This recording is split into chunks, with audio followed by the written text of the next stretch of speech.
और आइए अब सीधा रुक कर लेते हैं दिल्ली के मुख्यमंत्री अरविंद केजरीवाल कुछ कह रहे सुनते हैं। और काफ़ी सारा डेटा होता है तो थोड़ी देर बाद रिलीज़ होगी रिपोर्ट। 13,500 केसेस काफ़ी ज़्यादा हैं। नवंबर में जो पीक आई थी उसमें 8,500 केस थे, उसके मुकाबले 13,500 केसेस ऑलरेडी हमारे हो गए हैं। इस बार जो वेव है बहुत, हम सब जानते हैं, बहुत खतरनाक वेव है। इसमें यूथ काफ़ी ज़्यादा अफेक्ट हो रहा है इस वाली वेव में, और इस वाली वेव में बच्चे भी अफेक्ट हो रहे हैं। तो सबसे पहले मैं यूथ से अपील करना चाहूँगा, युवाओं से अपील करना चाहूँगा। अभी हमारे पास जो डेटा पिछले 10-15 दिन का डेटा है वो ये दिखाता है कि 45 साल से कम उम्र के जो लोग, जो कोरोना के पेशेंट्स अभी तक आए हैं, उसमें 65% पेशेंट 45 साल से कम उम्र के हैं। तो मैं सभी यूथ से अपील करना चाहूँगा, एक तो आप हमारे लिए, आप देश के लिए बहुत कीमती हैं, हमारे युवा देश के लिए बहुत कीमती हैं, आप लोग अपने परिवार के लिए बहुत कीमती हैं। आपकी ज़िंदगी, आपका स्वास्थ्य, आपकी हेल्थ, आपकी सुरक्षा हम सब लोगों के लिए बेहद ज़रूरी है। इसीलिए मेरी आप सबसे अपील है, मैं समझ सकता हूं कि आपके ऊपर अपने माँ बाप की जिम्मेदारी है, आपके ऊपर अपने पति की, पत्नी की जिम्मेदारी है, आपके ऊपर बच्चों की जिम्मेदारी है। आपको घर से निकलना पड़ता है उन जिम्मेदारियों को पूरा करने के लिए। आपको घर से निकलना पड़ता है अपने 2 जून की रोटी कमाने के लिए, अपनी ज़िंदगी चलाने के लिए। लेकिन जब घर से निकलें, एक तो तभी निकलें जब ज़रूरी हो, और दूसरा, घर से जब निकलें तो सारे कोविड प्रोटोकॉल्स को फॉलो करें। उसकी बड़ी कड़ाई के साथ आपको उसको फॉलो करना है, मास्क पहन के रखना है, अपनी सुरक्षा अपने हाथ में है। और दूसरा, अगर आप 45 साल से ऊपर की उम्र के हैं तो तुरंत जाके इंजेक्शन लगवा लीजिए। इंजेक्शन सारे सरकारी अस्पतालों में फ्री है, और सरकारी अस्पतालों को हमने, कई सारे अस्पतालों को 24 घंटे हम लोगों ने खोला हुआ है। तो युवाओं से खासकर मेरी अपील है, बच्चों की सुरक्षा हमारे लिए बेहद ज़रूरी है।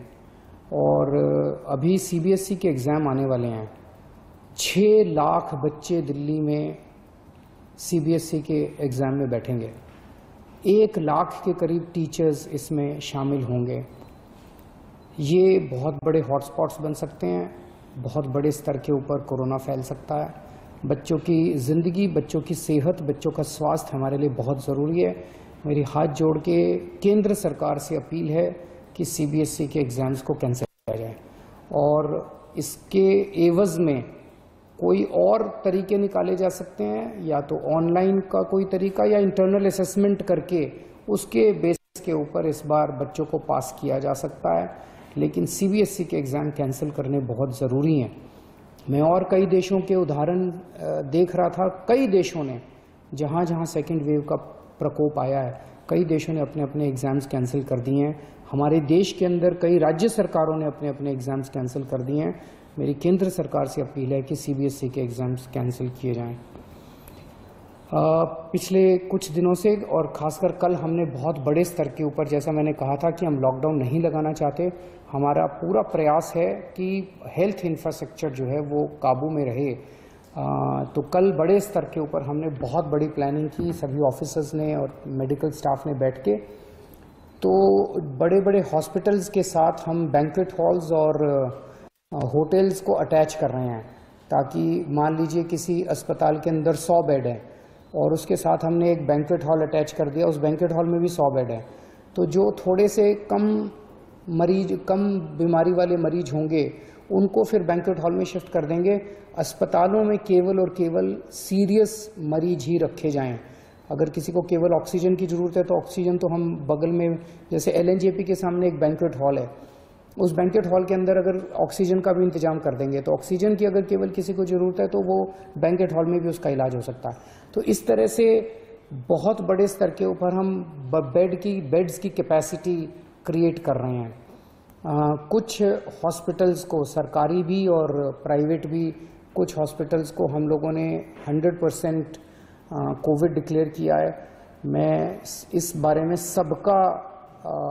मैं सबकी सहयोग की अपेक्षा करता हूं, सबसे सहयोग की अपील करता हूं।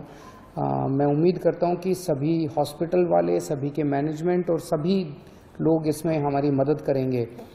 मैं समझ सकता हूं कि जो दूसरी नॉन कोविड बीमारियां हैं, अभी भी दिल्ली में केवल ये 14 नहीं है, बहुत सारे हॉस्पिटल्स हैं, लेकिन दिल्ली में अगर किसी जो प्लान्ड सर्जरीज हैं अपनी, जैसे मान लीजिए किसी को नी रिप्लेसमेंट कराना है, किसी को, ये महीना 2 महीना 3 महीना डिले हो सकते हैं।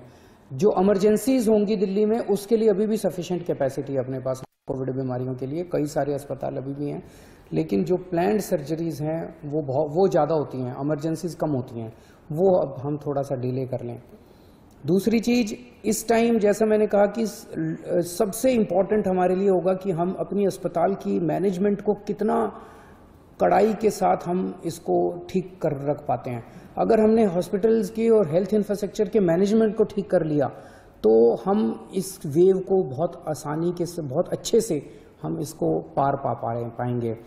तो हमने एक और एक्सरसाइज कल से शुरू की है कि एक एक पेशेंट जो हॉस्पिटल्स के अंदर हैं उनको ये देखा जा रहा है कि अगर ये हॉस्पिटल, डॉक्टर्स चेक कर रहे हैं, सभी डॉक्टर्स चेक कर रहे हैं कि अगर वो पेशेंट घर में ट्रीट हो सकता है तो उस पेशेंट से रिक्वेस्ट की जा रही है कि आप अस्पताल का बेड खाली कर दीजिए, आपका घर चले जाइए। घर पे हम घर पे जब आपको भेज रहे हैं तो अपना पल्ला नहीं झाड़ रहे, हाथ नहीं झाड़ रहे, हम घर के ऊपर अंदर, आप जब घर जाएंगे आपकी हम कांस्टेंट मॉनिटरिंग करेंगे, हमारे डॉक्टर्स आपको लगातार फ़ोन करते रहेंगे।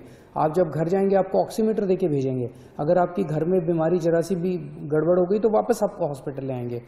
तो हॉस्पिटल में, प्राइवेट में भी और सरकारी में भी हम डॉक्टर्स की टीम्स, वहीं लोकल डॉक्टर्स की टीम्स एनालाइज कर रही हैं हर हॉस्पिटल की कि अगर आपको बेड की ज़रूरत नहीं है तो आपसे रिक्वेस्ट किया जाएगा कि आप घर जाके अपना इलाज करा लीजिए या बगल के बैंक्वेट हॉल में या वो दूसरे होटल में शिफ्ट हो जाइए। इसमें मेरी सबसे रिक्वेस्ट है कि आप डॉक्टर्स की सलाह के मुताबिक उनके साथ कोऑपरेट करें, उसमें ज़िद ना करें, बिकॉज हमें पूरी दिल्ली को संभालना है। हमारे लिए हर जान कीमती है, आपकी जान भी कीमती है, इनकी जान भी कीमती है, इनकी जान भी कीमती है, सबकी जान अपने को इस टाइम बचानी है, सबकी स्वास्थ्य की चिंता करनी है। एक दिल्ली के सभी लोगों से मेरी अपील है, पिछली बार जब कोरोना हुआ था आप सब लोगों ने बढ़ चढ़ के प्लाज्मा डोनेट किया था। पिछले 3-4 महीने कोरोना का प्रकोप कम हो गया था, लोगों ने प्लाज्मा डोनेट करना बंद कर दिया, प्लाज्मा की डिमांड भी बहुत कम हो गई। अभी स्टॉक में प्लाज्मा बहुत कम है और डेली प्लाज्मा की बहुत ज़्यादा डिमांड आ रही है। आप सब लोगों से निवेदन है कि अगर आप पिछले कुछ दिनों में बीमार हुए और ठीक हो गए हैं तो आप प्लीज़ अब LNJP में, राजीव गांधी में और ILBS में जाके आप प्लीज़ प्लाज्मा डोनेट कीजिए ताकि आपके प्लाज्मा से दूसरे लोगों को बचाया जा सके। यही टाइम है जब हमें एक दूसरे की मदद करनी चाहिए। अपना स्वार्थ छोड़ के, चाहे पड़ोसी की मदद है, चाहे दिल्ली में किसी और की मदद है, चाहे देश में किसी की मदद है, हम सब लोग अगर मिल के एक परिवार की तरह, मैं बार बार कहता हूँ ना कि दिल्ली वाले हम सब एक परिवार हैं, अगर हम एक परिवार की तरह काम करेंगे तो हमने जैसे 3 वेव, पिछले 1 साल में 3 वेव का मुकाबला किया था, ये 4थी वेव का मुकाबला भी हम सक्सेसफुली कर लेंगे। नमस्कार। तो दिल्ली के मुख्यमंत्री अरविंद केजरीवाल को आप सुन रहे थे, जो दरअसल कोविड को लेकर के एक प्रेस कॉन्फ्रेंस कर रहे थे। उसमें सबसे बड़ी बात जो है वो उन्होंने कहा CBSE के एग्जाम को लेकर, क्योंकि लगातार बाकी और जो क्लासेस हैं सब बंद कर दिए गए हैं, कोचिंग सेंटर्स बंद कर दिए गए हैं, लेकिन ऐसे में सबसे बड़ी जो टेंशन है वो है CBSE के एग्जाम की। लेकिन केंद्र सरकार से उन्होंने अपील की है कि इन एग्जाम्स को भी रद्द कर दिया जाए। साथ ही साथ कोरोना नियमों का सख्ती से पालन बेहद जरूरी है। एक बार फिर से यही बात दोहराते नजर आए। केंद्र सरकार से CBSE परीक्षाएं रद्द करने की अपील की है। परीक्षा केंद्र बड़े हॉट स्पॉट बन सकते हैं, ये कहना है अरविंद केजरीवाल का। इसके अलावा एक अहम जानकारी और ये कि अस्पतालों के साथ अब जो बैंक्वेट हॉल है उनको अटैच किया जा रहा है। इमरजेंसी सर्जरी के सारे इंतजाम जो हैं उसके लिए दिल्ली सरकार पूरी तरह से तैयार है। अगर कोई पेशेंट हॉस्पिटल से घर जा रहा है, उसे घर भेजा जा रहा है, उसकी थोड़ी हालत सही होने पर, तो वहां पर भी डॉक्टर्स की एक टीम जो है वो निगरानी करेगी। डॉक्टर्स लगातार टच में रहेंगे, लेकिन कोरोना नियमों का सख्ती से पालन करना बेहद जरूरी है। इसी बड़ी खबर के साथ एक छोटा सा ब्रेक जल्द होते हैं।